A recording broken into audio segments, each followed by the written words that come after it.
The Secrets of Doctor Who is brought to you by the Star Quest Production Network and is made possible by our many generous patrons. If you'd like to support the podcast, please visit sqpn.com/give. You're listening to The Secrets of Doctor Who, episode 240. One day, I shall come back. That's it. I've been renewed. Is when a Time Lord's body wears out, he regenerates. I'm a Time Lord. I'm not a human being. I walk in eternity. Braveheart. Change, my dear, and it seems on a moment too soon. Unlimited rice pudding. Physician healers. Wearing a bit thin. Fantastic. I am Scottish. I can complain about things. Ooh. She'll be fine. Hi, I'm Dom Bettinelli, and you're listening to The Secrets of Doctor Who, where we discuss everything about the hit BBC series, Doctor Who. And today we're discussing the 11th Doctor story, A Town Called Mercy. Mercy me. Joining me today on the panel are Jimmy Akin. Hi, Jimmy. Howdy, Dom. And Father Cory Sticha. Hi, Father Cory. Howdy, Dom. You know, I watched this on the 4th of July and just happened to watch it on the 4th of July. And there's nothing like Independence Day watching a British TV show's bad take on the U.S. Old West that was filmed in Spain. That's just such an Independence Day thing, you know? So you were saying the colonies were right to revolt. Well, I'll tell you what, if we hadn't revolted before this episode came out, this would have been a good cause. That's right. That's right. Although you got to say, some of the best, I was going to say some of the best American Westerns were filmed in Spain, but I think they were all actually... The Man with No Name trilogy. That's right. That's right. Was I was Spain trying to or remember. Was it Italy? Because they were called spaghetti westerns. Italian directors' Spanish filming locations. Okay, there we go. Yeah, so there's nowhere in Italy. So it's probably the same filming location that this was filmed at then, or very similar. Yeah, it's called the Spanish Old West. That's because that's where they filmed a lot of those. They had this town is probably an old prop, in fact, from one of those old movies. And to be fair, I mean the land, the lay of the land, the geography looks a lot like places I've seen here in Montana. So I mean, it does look like the Western United States. It's just not. And Arizona and Colorado and California and New Mexico. Yeah, there's a lot of Spain that looks like the American West and Southwest. So we are talking about this episode, A Town Called Mercy. It features the 11th Doctor, Amy and Rory, and it was written by Toby. We'll get to the recap in a sec, but I just want to throw out there, this was written by Toby Whithouse, the infamous Toby Whithouse. He's written some of my least favorite episodes, I think. Very, very hit or miss, more miss than hit. Yeah. And this is the first episode by him for Doctor Who that doesn't have the theme of what happens after you leave the Doctor, which is interesting. It's got a little bit of that in there, sort of. I guess. I mean, they haven't... At one point, Amy says to the Doctor, this is what happens when you travel alone too long. Right. There's a little of that. Yeah, that's true. That's true. All right, so Jimmy, why don't you give us a quick recap of what happens in this episode? I'm looking forward to this. An alien cyborg bounty hunter is keeping an Old West town hostage to get it to release a fellow alien who is a doctor named Kaler Jex. Jex is a war criminal who performed horrible experiments on members of his own race and created an army of cyborgs to end a war. After the war, one of the cyborgs started hunting down the team that created it, and Jex is the last to be caught and dealt with. 2 years ago, though, Jex came to the Old West town of Mercy and has been helping it by curing cholera and providing it with electric light and heating, earning the gratitude of the town and the marshal who protects it, a man named Isaac, who will look very familiar from Farscape and Stargate. When the Doctor learns Jex is a war criminal, he becomes enraged, drives him out of town, and hands him over to be killed by the gunslinger. This gets Marshal Isaac killed, and he makes the Doctor marshal in his place. The gunslinger, who has previously avoided hurting innocent people, now says he will kill the whole town at high noon the next day if Jex isn't turned over to him. The gunslinger then begins an ineffectual assault on the town at high noon and doesn't manage to kill anybody. Since he knows that the gunslinger will eventually hunt him down no matter where he goes, Jex commits suicide by self-destructing his starship to keep others from getting hurt, and the gunslinger very improbably becomes the new marshal of the town. Right. Very improbably. Yeah. This is an episode that violates the Stephen Moffat dictum of no one shall die, because Isaac, of course, dies in this one. My first impression... Villains get to die under Stephen Moffat. So. Right. Villains die, yeah. My first impression of this episode is Harrison Ford's Cowboys and Aliens was a better version. Oh, I haven't seen that one. It wasn't great, but it's better than this. I heard about Cowboys and Aliens that the title is very descriptive, and that's about all there is to say about the movie. Pretty much. What would happen if Predator happened in the Old West, essentially? So, from the top, there's this voiceover, this opening voiceover, and it's this old trope that they keep going back to of, we're supposed to think that this voiceover is describing the Doctor, but it's really describing someone else. And I feel like it kind of sets the tone for this episode, where we're just not going to do anything all that interesting with a potentially really interesting premise, which is the Doctor in the Old West. I thought that would be awesome, but it just doesn't do it much for me. Well, they immediately went back to that well by the Doctor shows up, and they said, this gunslinger is looking for an alien doctor, and leaves it at that. So of course everybody's going, and the Doctor even says, how did he know I was going to be here? Because you weren't the one being hunted. Yeah. Also, they have done the Doctor in the Old West before. Now, they've done it in a modern context with the Impossible Astronaut and Day of the Moon. Yeah. Which is the current West, not the Old West. Yeah. Oh, well, I mean, the 1960s West. But they have actually done the 1880s Old West before, because there's a First Doctor serial called The Gunslingers with Stephen and Dodo as the assistants, and it like this is played significantly for comedy, only it is significantly way better. Yeah. I'm looking forward to that one. I haven't seen that one yet. So you did mention that Isaac, the Marshal, is played by Ben Browder, who we fans might know from Farscape or from Stargate SG-1's later seasons. I always like Ben Browder. This has been him after SG-1, because this was 2012. So he looks significantly older. I thought it was kind of interesting. Of course, they made him up to look older too. I mean, with the mustache and everything, and because you see contemporary pictures of him, he doesn't even look this old. Yeah, so. I guess they were making him haggard. It's interesting to me that the Doctor essentially gets this guy killed. The Doctor's responsible for Isaac's death, really, by throwing the alien Doctor out to be killed. I mean, this is out of the Doctor's character. He's wielding a gun. He's throwing someone to the wolves without a second thought. Even, I mean, it really seems weird out of character. They hang a lantern on it because Amy then whips out a gun, grabs a gun too, and points it at the Doctor and chews him out and says, "This is what happens when you travel alone too long." So she's pointing out that it's out of character for him.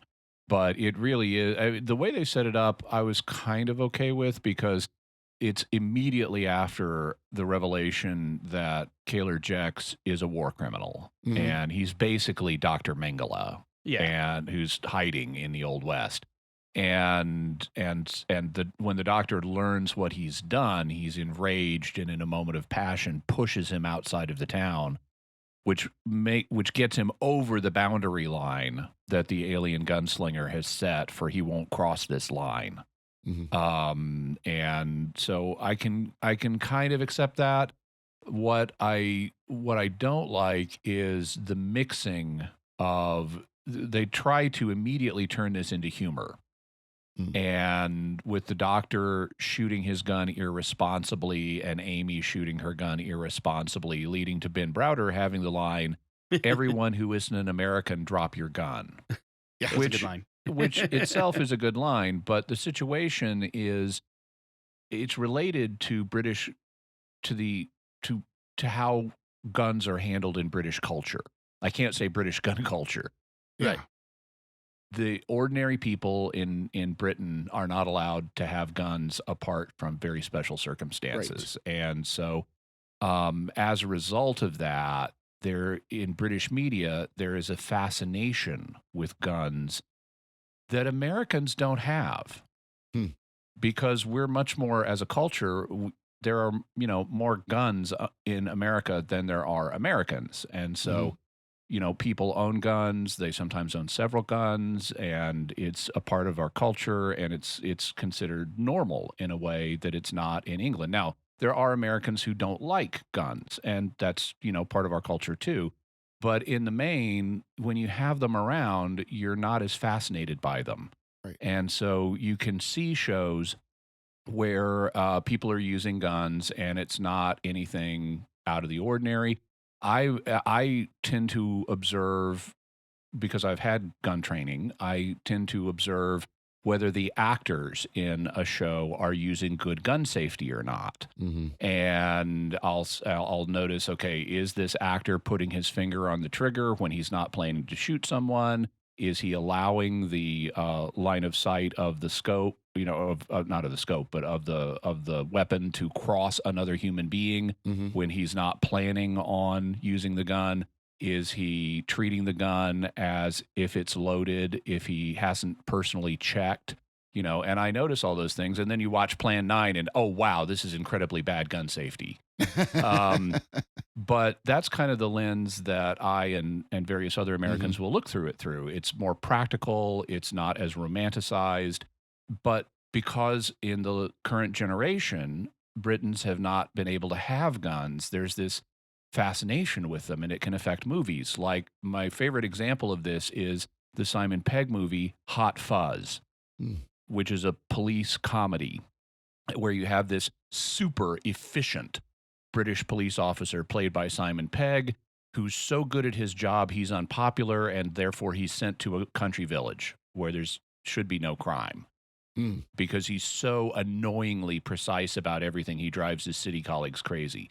And then he uncovers a situation in the country that actually is really bad. It's an English murder village.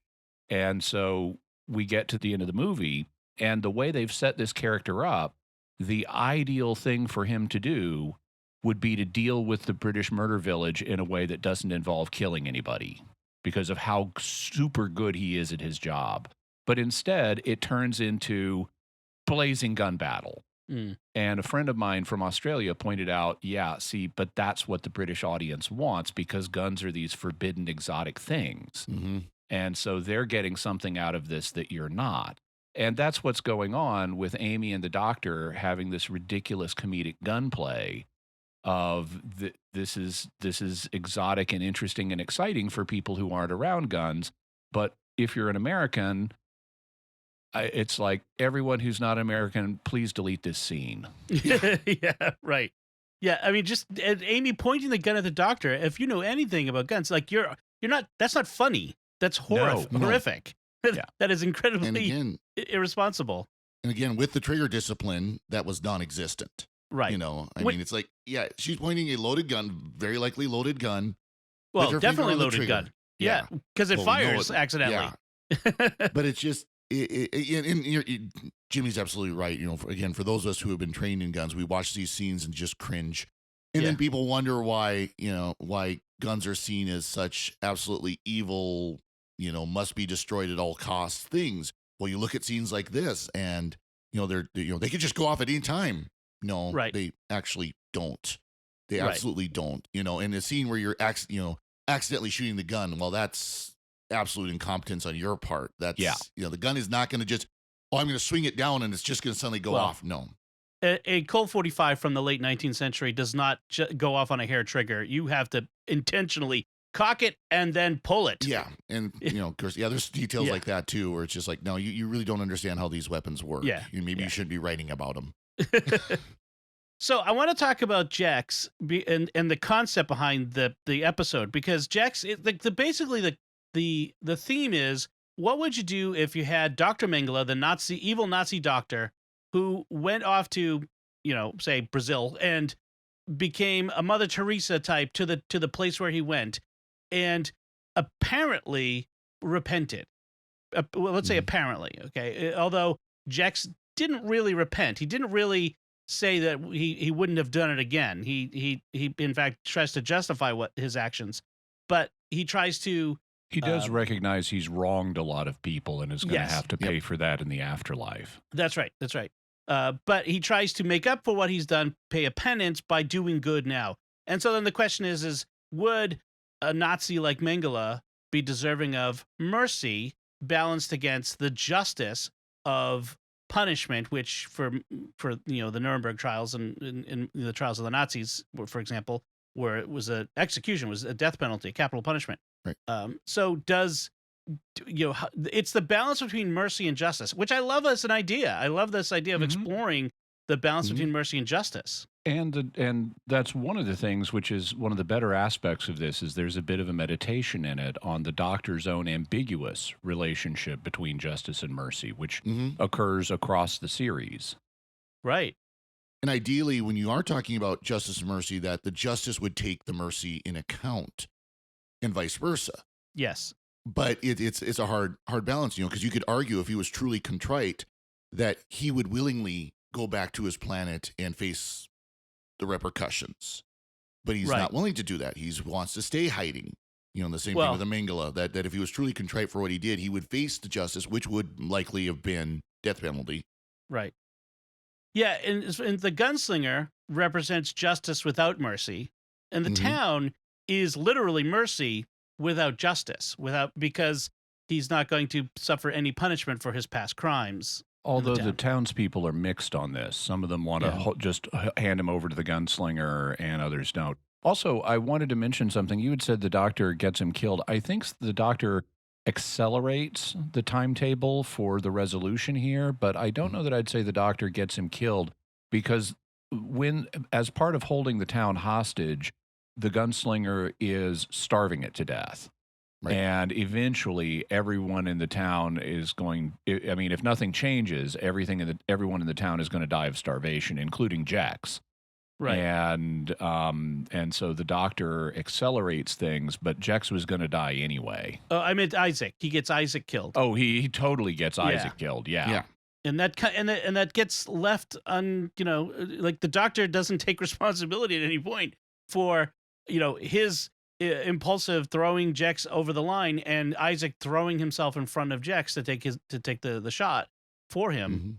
He sort of takes responsibility in that he accepts from this is the turning point where the Doctor switches from Jex it just is a war criminal that needs to be killed to okay, we're going to protect him, and he accepts the mantle of improbably of becoming the marshal to protect the town now that Isaac is dead, which Isaac tells him to do. We were talking about the concept of mercy and justice as a reflection on the Doctor's iffy relationship with those concepts throughout the series. And he has a line where he says, "Today, I honor the victims first." This is when he's throwing Jex to the gunslinger. The Masters, the Daleks, all the people who died because of my mercy.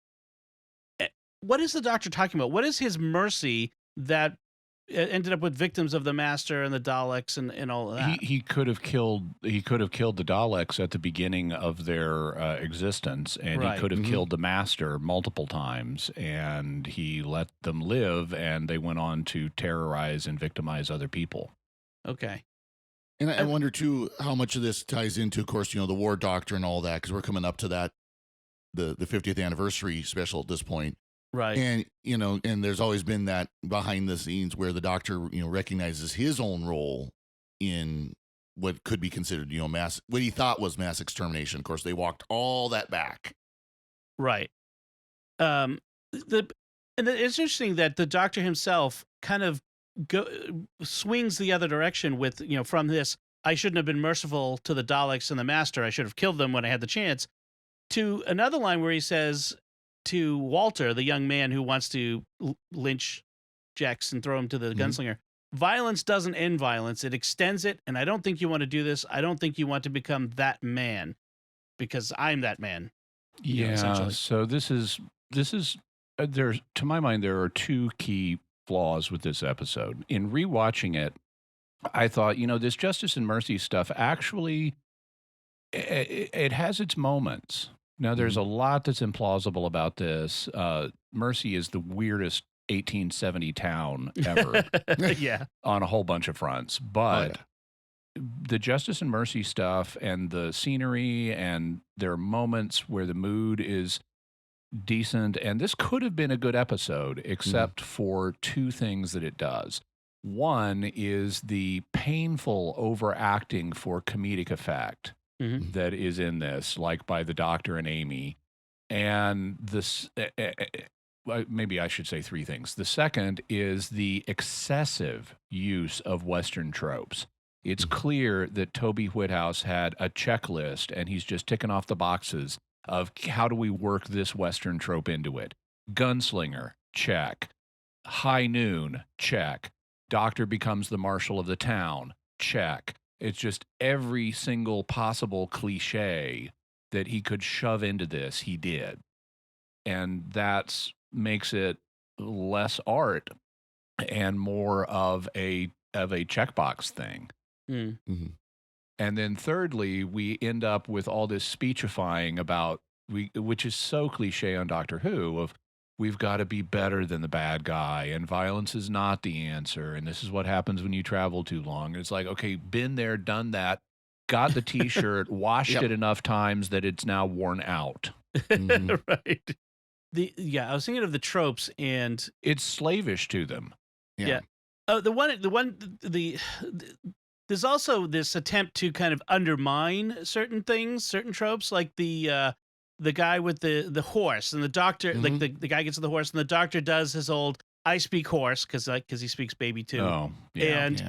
And Whithouse takes a swipe at traditional Christian morality by saying the horse isn't Joshua; he wants to be called Susan, and he wants you to respect his life choices. And it's like, really, do we have to like throw that in here just because we're, it's the Old West, and so we're going after traditional American value things or something? It felt out of place and just unnecessary. Well, it's modern politically correct culture. Yeah. And it's not the only element of that. Despite the fact this is 1870, the preacher of the whole town apparently is an African American. Right. And that's very unlikely. And I understand we want to have, positive portrayals of African Americans. That's fine. But if I were African American, I could say, this isn't really respecting the history of my people. Right. It is whitewashing. Well, it's very improbable that, I mean, that whitewashing has a technical meaning in Hollywood, but it's very improbable that someone would be able to, who 5 years ago, unless he was already a free black, where did he get the education to be a preacher and command the respect of an entire town? Even in 1870, this is just 5 years after the close of the Civil War. And it's not impossible that this could happen, but only if this town is like some kind of weird religious commune by the standards of the day. Right. Yeah. And so if I were an African American, I could look at that and say, this is a distortion of the actual history of my people. I don't like this. Yeah. They even talk about how many of the men there had fought in the Civil War, that they were ones remembered, because there was Walter, who is, 18 years old, and he was, and the doctor says, you never took a man's life. You never fought in the war. Yeah. Okay. Yeah. He says you were too young to fight in the war. No. If he's 19 in 1870, he was not too young to fight in the war. There were 14-year-olds who fought. Yeah. Right. Also, the people who went out west after the war were not the Yankees. It was the Confederates. So, because things were so bad in the South that they went west. And so this town, it should not have the kind of ideological mix that it does. Right. So at one point, Jex says he's not just a mad scientist, he's also a doctor who healed the people. The doctor sees his attempt to do good as an attempt to evade justice and punishment. And Jex says back to him, we all carry our prisons with us. Mine is my past. Yours is your morality. Why is the doctor's morality a prison? I didn't get that.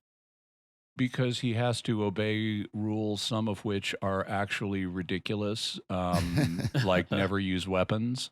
Okay. Yeah, he's bound by his morality, I guess. Well, and I got the feeling too that was kind of Jex poking at the doctor too. Yeah. You know, where he was just kind of, you think you're better than me type of position. And again, this is going back to the doctor's own remorse about everything that happened in the Time War. Yeah. You know, kind of playing on that. Yeah. Jex was kind of an avatar for the Doctor in a sense, from a storytelling point. Yeah, He they're was opposites. seeing himself. Yeah. Well, but I don't know if parallels. they're more parallel. I think we're supposed to get that they're parallel, that Jex may be objectively worse for the actions he took to, mutilate these people. But we're supposed to see that the Doctor himself has also made bad choices and is trying to make up for it by doing good, by traveling around, or a version of that anyway. So yeah, he's like a darker version of the Doctor. Yeah. Let's see. And then, as you mentioned, Jex ends up sacrificing his own life in order to prevent the gunslinger from killing anyone else. He commits suicide in the spaceship with the Chekhov's suicide button, its self-destruct button, because we had seen it, or the Doctor accidentally activated earlier. Yeah, and then, as you say, Jimmy, a couple of improbabilities. One is that the gunslinger stays on forever, for centuries to come, as the Marshal for Mercy, and no one ever notices the robot man with the gun for an arm wandering around and reports Except it for history. the people of Mercy itself. The narrator implies it's like known within the town, but not to outsiders. Mm-hmm.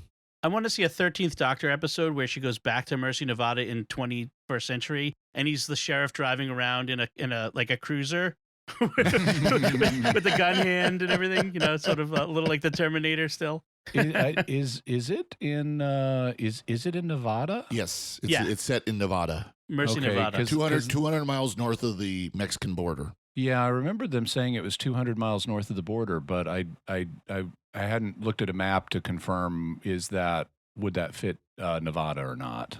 Yeah, I think it would. I mean, I can't tell you exactly where it is. It would be obviously somewhere north of Las Vegas, but that's not saying much. All of Nevada is basically north of Las Vegas. Yeah. I mean, in 1870, where was the Mexican border and that sort of thing might have been fluid. But yeah, I'm not expecting Toby Whithouse to have done the research and get it right in that case. The other thing is that final action sequence where they're trying. Basically, the solution is to trick the gunslinger long enough for Jex to get away by having townspeople get the mark that they have, like that Jex's species. They have this mark on their face. His species, the gunslinger and the guy we see the gunslinger kill in the opening sequence, and Jex all have these facial markings. Right. Mm-hmm. And they otherwise look human. And I interpreted the facial marking as a cultural thing. It's like sort of like a tattoo, and different people have different ones. Because the gunslinger is using, through his eyepiece, he's using Jex's facial marking to identify him. So they're obviously personal to individuals, because he has the gunslinger's same species, but he has a different facial marking.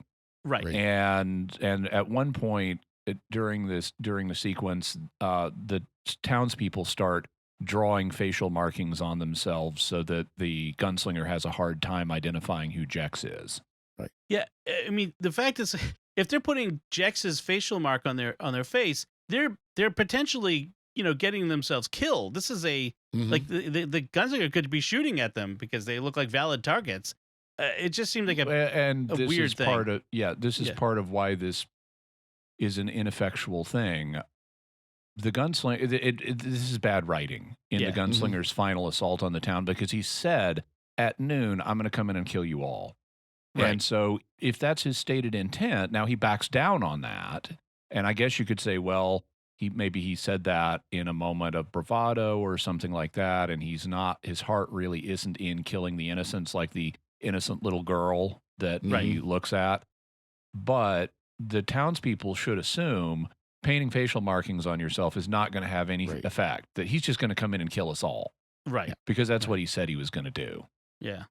And they show from his view where he identifies the mark, and then he recognizes that the person isn't Jex. Yeah. But it's just, which, I mean, at that point, why even, if you can identify that this person isn't Jex by facial features, why even bother looking for the mark in the first place? Well, apparently it is Jex's most notable difference from any town member previously.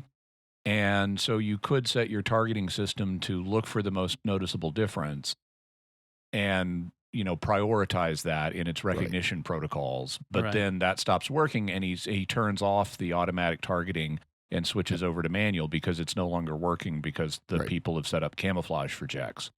Incidentally, when we're looking through the cyborg scope, which is part of his head because, cyborg, he looks at the doctor and we get an image of the doctor's hearts. Yep. We get a little pull-away cutout image of the doctor's two hearts, and they are not separated and on a parallel line. It's like an agglomeration of two hearts with one slightly above the other. Interesting. Which is different from when we saw the Peter Davison era where they were on either side. Right. I guess all those regenerations have mixed things up in the middle, like a caterpillar in a chrysalis. Got new kidneys. Don't like the color. Yeah. So that's all I have for this. Father Cory, do you have any other notes on this episode? Nothing else here. All I can say is I'm glad the Old West really wasn't like that. Yeah. Jimmy? So my only other note is at the end of the episode, after Amy tells the doctor this is what happens when you travel for too long, what does she do? She says, maybe we don't want to travel with you for a while. Yeah. Because our friends are going to start noticing that we're aging faster than they are. And I don't find that particularly believable. I mean, maybe a model is going to be vain enough to care about that. Yeah. I would care more about seeing the universe. But if you care about your friend and you've just noticed he's been on an edge because he has not had companionship, maybe you want to give him a little more companionship for now. Right. Although in the next episode, they have him stay with them for a while, and that's their sort of solution to that, I guess. But yeah, the doctor is a house guest. All right. I think that should do it for now for this episode. We do want to take a moment to thank our patrons who make it possible for us to create The Secrets of Doctor Who, including Greg C., Nicholas C., Wesley B., Andrew K., and Janelyn M. Their generous donations at sqpn.com/give make it possible for us to continue The Secrets of Doctor Who and all the shows at StarQuest. You can join them by visiting sqpn.com/give. And we'd also like to thank Victor Lambs, who edits the show for us every week. So I do want to recommend for you before we go another podcast from the StarQuest Network, one having to do with American history. This one called American Catholic History. In short, about 20 minutes every week, you're going to get a story about some American Catholic or something having to do with American Catholic history. And they're not always saints. Sometimes they're just regular folk who do interesting things or are interesting people and happen to be Catholic. Check it out, American Catholic History, wherever you get your podcast from, or at sqpn.com/history. All right, so that's it from us. What did you think of A Town Called Mercy? You can let us know by commenting on the show at sqpn.com or the Secrets of Doctor Who Facebook page, or send an email to drwho@sqpn.com. We'll be back next time when we'll be discussing the 7th Doctor story, Battlefield. Until then, Father Cory Sticha, thank you for joining me and sharing The Secrets of Doctor Who. Thanks, Tom. Jimmy Akin, thank you as well. Thanks, Tom. And once again, I'm Dom Bettinelli. Thank you for listening to The Secrets of Doctor Who on StarQuest. And remember, we call this town Mercy for a reason. Right. This is going to be fun.